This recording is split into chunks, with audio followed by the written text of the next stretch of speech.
বিসমিল্লাহির রহমানির রহিম। আসসালামু আলাইকুম। আশা করি সবাই ভালো আছেন, সুস্থ আছেন। ঈদের আনন্দে সবার ঘর ভরে উঠুক অনাবিল আনন্দে, হাসি আর খুশিতে। ঈদের দিন সকালে আমার রান্নাঘরটা আমি গুছিয়ে নিলাম। এরপর প্রথমে আমি গোস্ত ভালো করে ধুয়ে একটা ছাঁকনিতে রেখে দিই, যাতে পানিগুলো ঝরে যায়। এখন রান্নার প্রস্তুতির জন্য পেঁয়াজ মরিচ কাটতেছি আর আদা লং এলাচ বেটে দিব, কারণ এগুলো দাঁতের নিচে পড়লে একটা অস্বস্তি লাগে। তো কাজ করতে করতে দেশের স্মৃতিগুলো খুব মনে পড়তেছে। আমার শ্বশুরবাড়িতে যেহেতু ওনারা একাই একটা গরু কোরবানি দিত, আর আমি বাড়িতে সব কাজ একাই করতে হতো, কারণ একমাত্র বউ হিসেবে বাড়িতে আমিই ছিলাম। তো সকালে নামাজ পড়ে ঈদের দিন আমি চা বানাইতাম, প্রথমে শ্বশুর শাশুড়িকে দিতাম।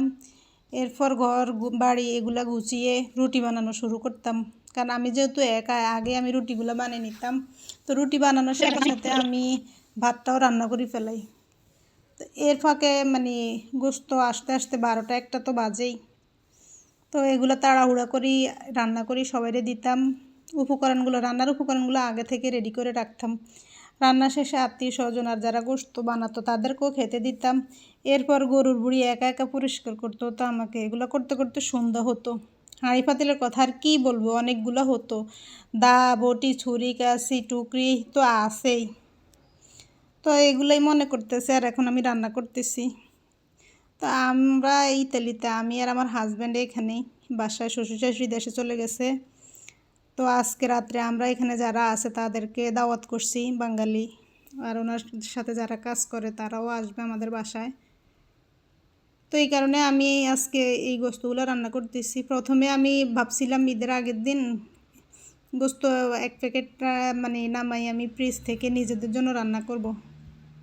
পরে ও বলছে যে না, সবাইকে দাওয়াত করবে। আচ্ছা যাক, তো সবার জন্যই রান্নাবান্না করতেছি এখন।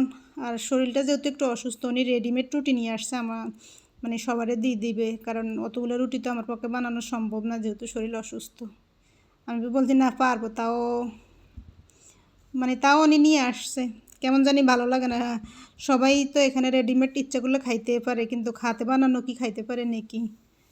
ওনারা কাজকর্ম করিয়া আসে, হাতে বানায় নাকি, আর যাগো ফ্যামিলি আছে হেরাই তো হাতে খায়।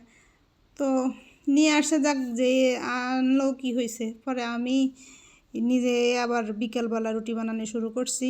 তো বিকালে ভাবি 2জন আসছে, ওনাদেরকেও দিলাম, আমি নিজেও ওনাদের সাথে খেলাম। আর সন্ধ্যার পর, যেহেতু ইতালিতে রবিবারের ঈদ, তো রবিবার ওনাদের কাজের চাপ থাকে। ইতালিতে যেহেতু রবিবার বন্ধ থাকে, ওনাদের কিন্তু বন্ধ নাই, ওনাদের রেস্টুরেন্টটা খোলাই থাকে।